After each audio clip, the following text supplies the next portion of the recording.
Hello, everyone. Welcome to Monday School.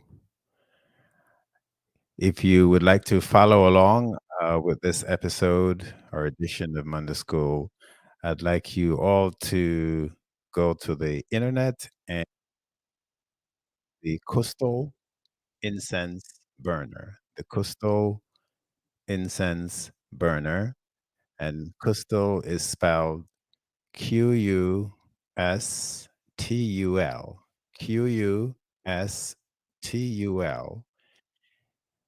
Incense burner. Find the Crystal Incense burner so you can follow along. We're going to talk about one of the most important discoveries in human history, and especially in African history. So I'd like you all to Google or find the Crystal Incense burner and follow along. So the Crystal Incense burner was found in Tasseti, Tasseti. You should also Google that. Tasseti,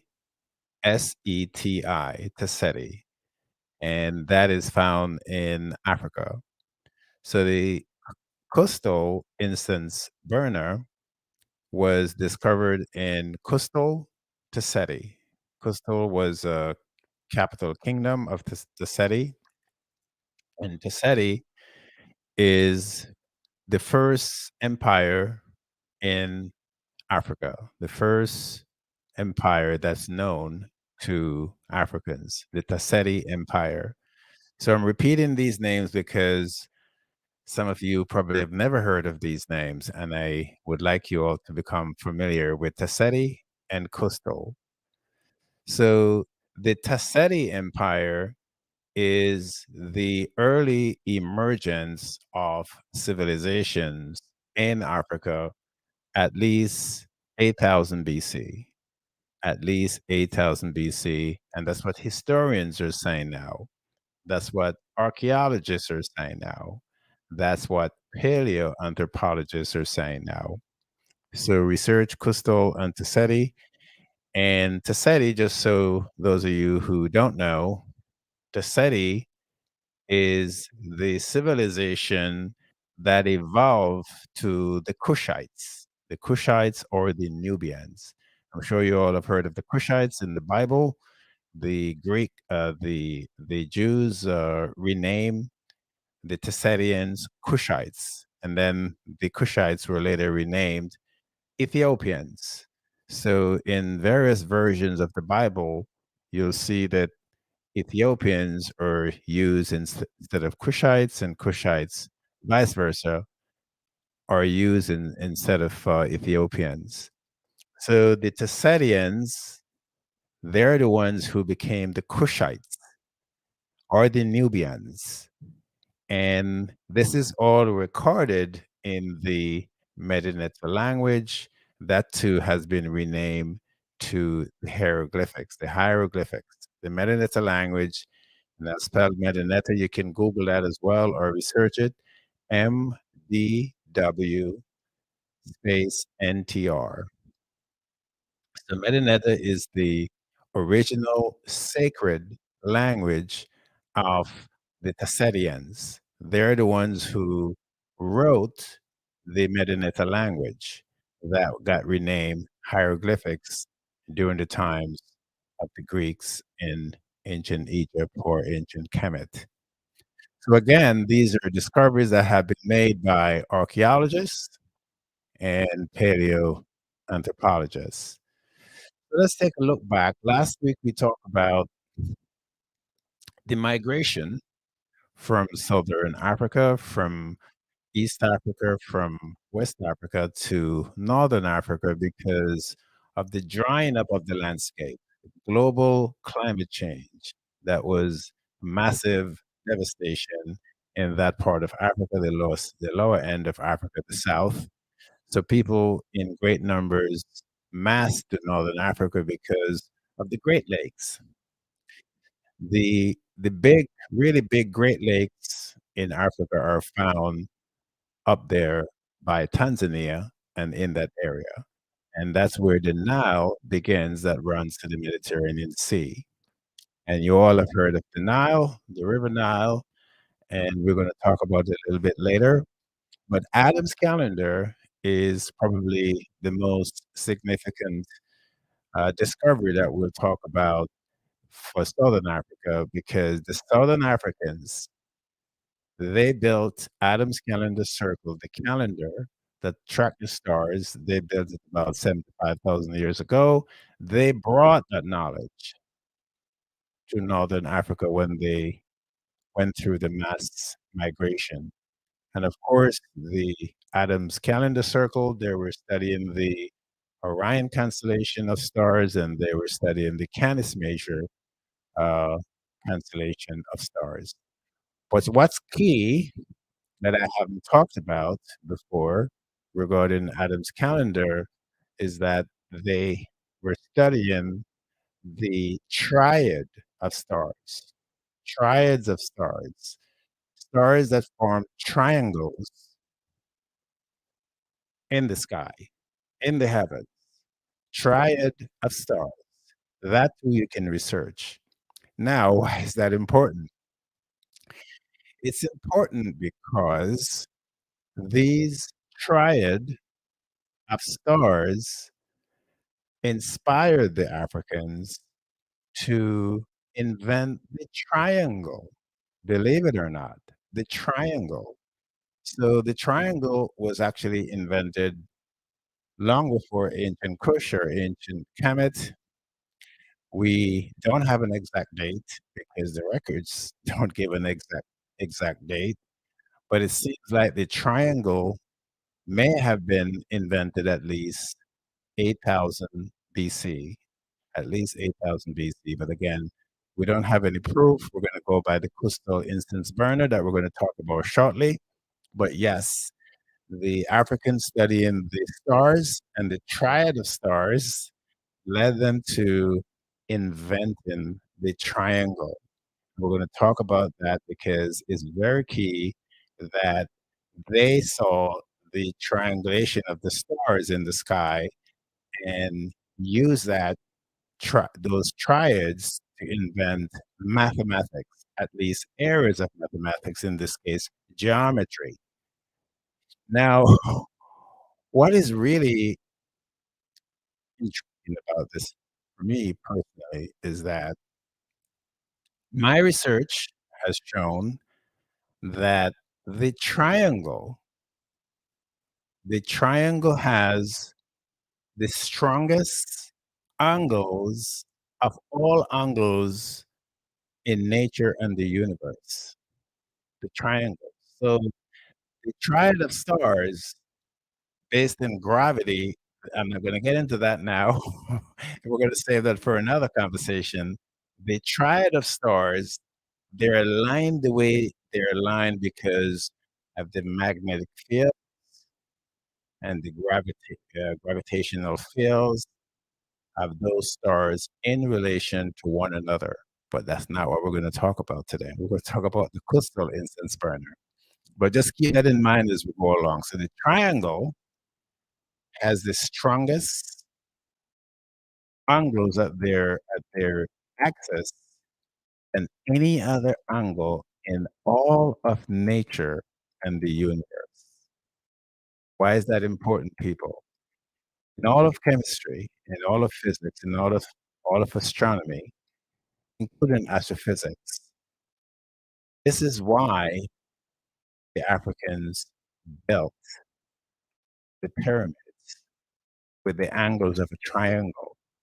You know why? They're building it to last forever because they must have known. Come on, tell me, people. They must have known that the triangles have the strongest angles of any mathematical form in the universe.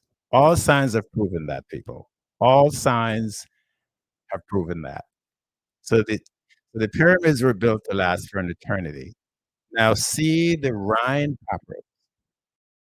Take a break, Google, look at the Rhine papyrus, look at the Berlin papyrus. They were made at least 2,000 years before the Bible was written. At least 2,000 years, the Rhine papyrus and the Berlin papyrus were made before the Bible. 2,000 years before the ancient Greeks got involved into mathematics. 2,000 years. That's a long time, people. That's a very long time. So, yes, these triangles were invented by the Africans just from being involved in the study at the start. And oh, by the way, everything they did was supposed to last for an eternity. Everything they invented was supposed to last for an eternity. So while you're looking at that, the quintessential meaning of all of this, the triangle, is a triad of gods. So even the triangle have led them to think about the triad of God. Triad of gods mean it's a family, like Usur and Ist and Heru. Those were the first dynasties long before ancient Egypt or ancient Kemet or Kush people. I'm talking about thousands of years before that. So all these concepts during the migration went north to Kush and to Egypt. Sacred, divine spirituality and God worship. And that too, the way they set it up in the pyramid texts, in the Book of the Dead and the coffin text, those two are meant to last forever. Sacred, divine spirituality and God worship. So you see, the Africans also discovered that this circle was the next strongest angle in all of nature and the universe. How do we know they know that? Just as how they figured out the triangle and use it to invent the pyramids, and even some of the obelisks have triangular angles to them. How did they know? And what is the proof that they knew or must have known that the circle has the next strongest in the entire universe and in nature? This is why. At the circumference, this is why. They discovered and invented the area of a circle, which is pi. The area of a circle, pi. And how did they do that? They did that by studying how many revolutions based on the royal leg and the royal cubit that they also created as part of the pyramid to form the circle. So the mathematical formulas derived from the areas or the circumference of a circle. That's what led them to discover also the metrics. Well, the French called it metrics, but it existed. The calculation existed thousands of years before the French called it metrics and algebra. Also percentages and even decimals. So you see, the cradle of astronomy have led these people, I think, very naturally to create even 3D calculations. How did they create 3D calculations? They were able to, those thousands of years ago, they were able to fit, they were able to fit in a cube, they were able to fit a circle, and vice versa, they could fit a cube in a circle, and they could tell the ratio and the percentages in the calculations. Yes, they were doing this for thousands of years, even before ancient Kemet or ancient Egypt and Kush, thousands of years. So they also discovered the ratio. So what you all will know is that ratio is the foundation of all mathematics. Ratio is the foundation of all of chemistry.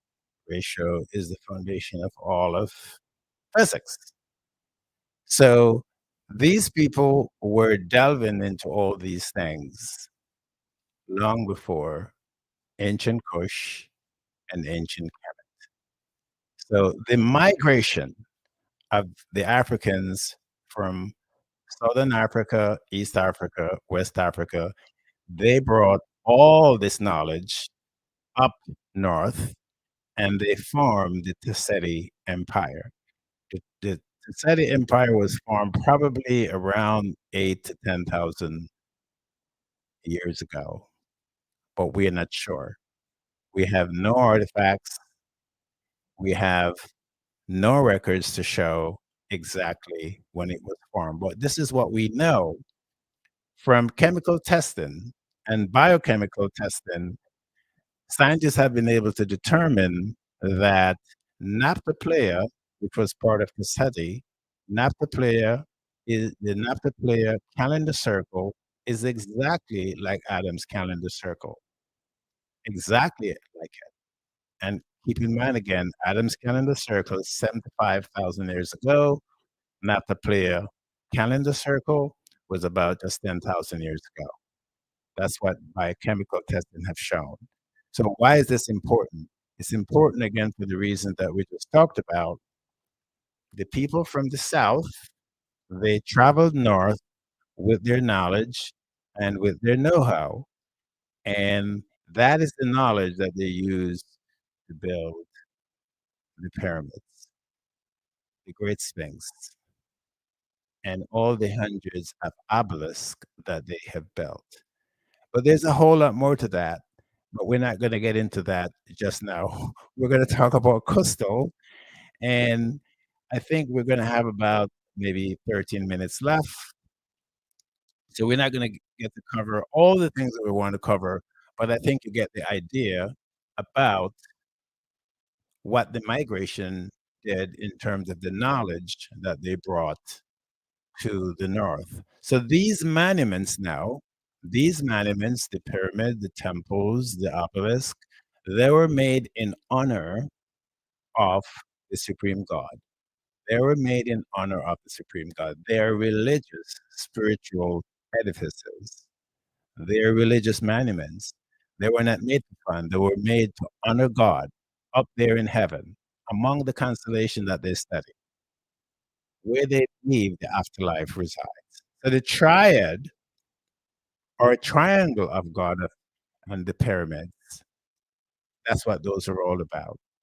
So Usur and Es and Heru is one of the last triad, if not the last triad of gods, meaning that these were humans. Usur was a human, or Isis was a human, Heru or Horus was a human. That's how they created the triads of gods that led to the dynasties that we know now in Kush and Egypt. Hope that makes sense. I said a whole lot, but now we're going to dedicate the next 10 or so minutes to Qustul. Let's talk about Qustul. Yes, we're going to come back to this in future episode, but what is the Qustul incense burner teaching us, teaching the world? And since historians and scholars have known about it for at least 50 years, why is it not all over the history books? So let's talk about that. So the coastal is incense burner is the ultimate confirmation of the fact that ancient Egypt was created or invented by the Kushites, by the Tessetians. The Tessetians became the Kushites. So the incense burner is a consecrated, and that's why we should believe what's written on it.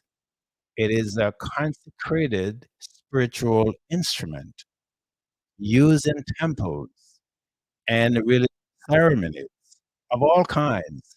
used also for medicinal purposes, and used also for embalming and the mummification of the dead.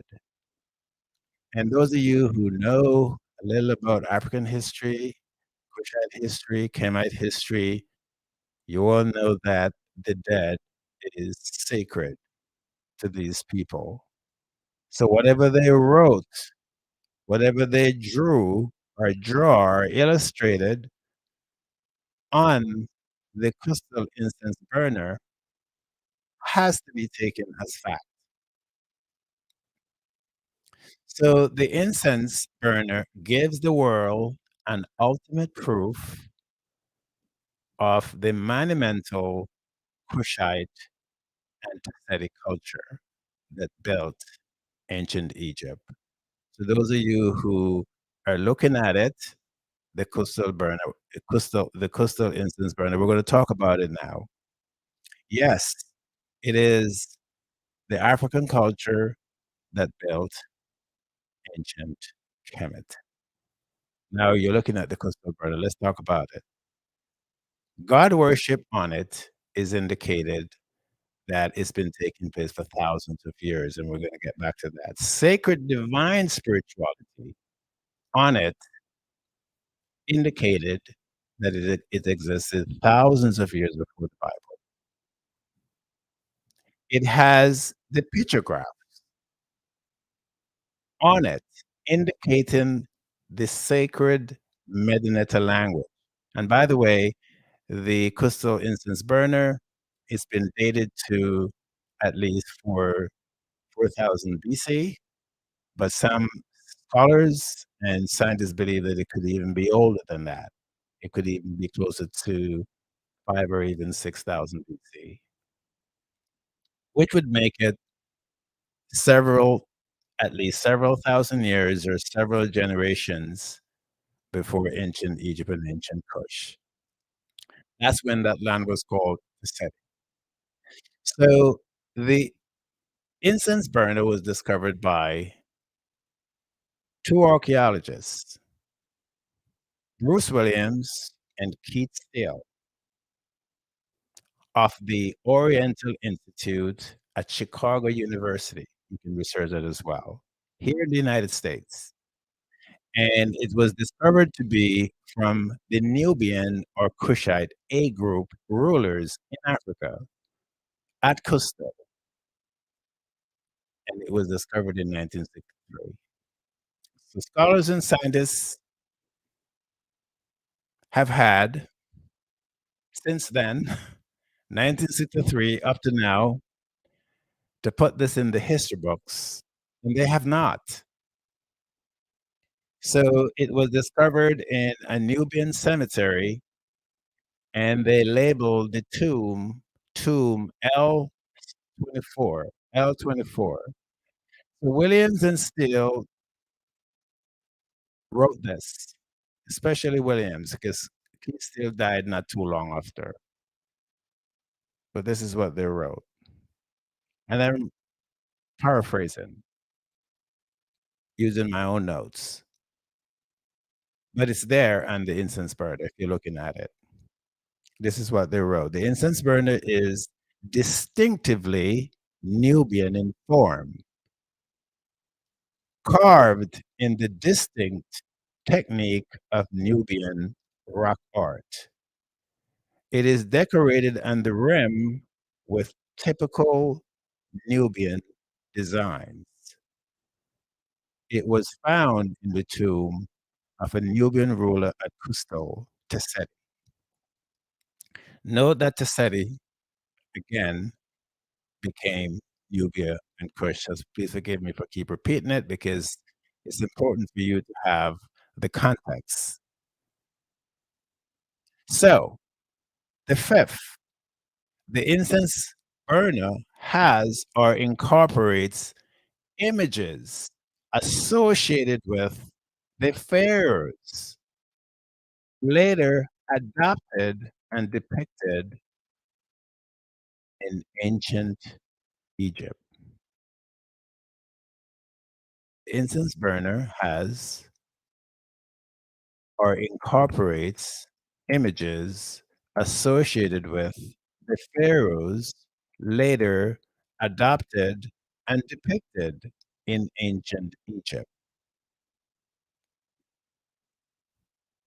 Keep in mind that there was no Egypt at this time when the crystal burner was made. Egypt did not exist. Kush did not exist. Taseti, based on history, recorded history, is the only known existing kingdom or empire at the time. But Williams went on to say, but the pharaohs first appeared in Nubia, or Kush.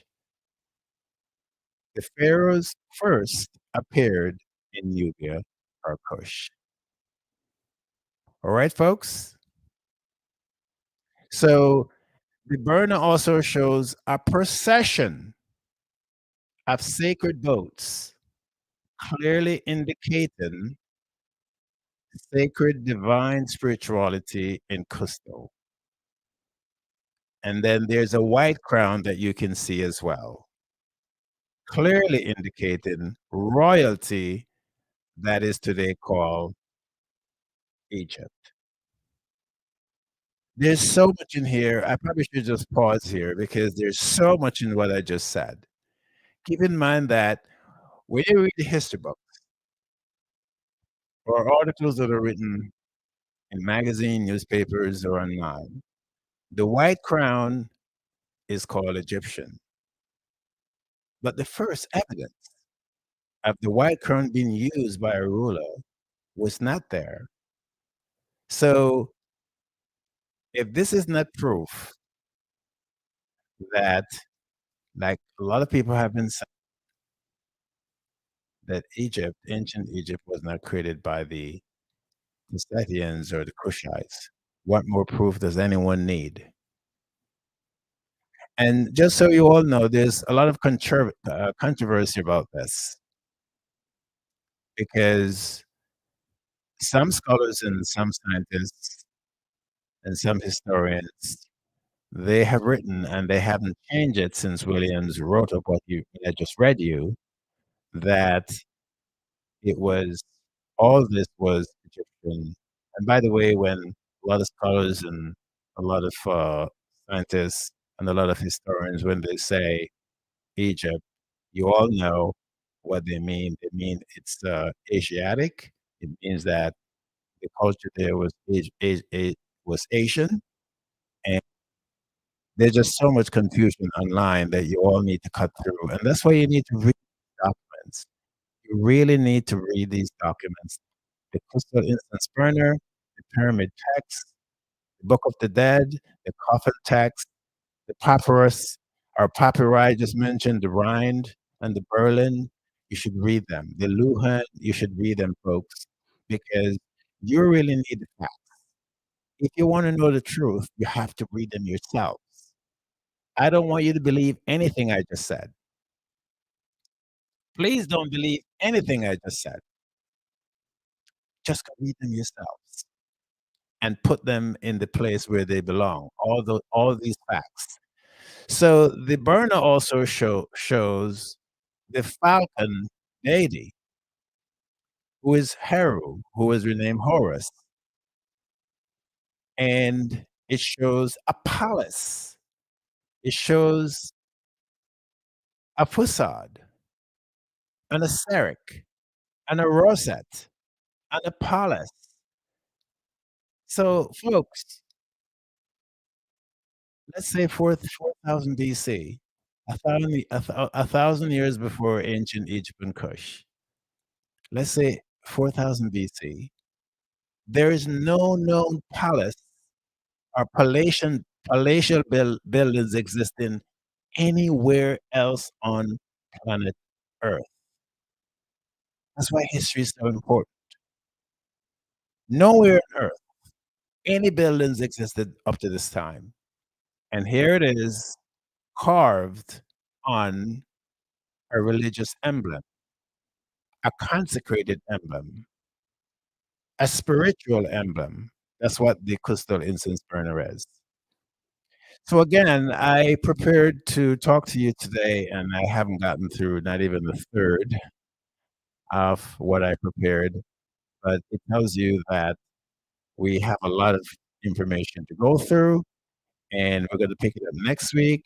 But the point here I want to drive home with you is that the migration, the massive migration from Southern Africa, from West Africa, from East Africa to North Africa, these people carry this knowledge with them, and all this knowledge existed with them, and they took it to North Africa.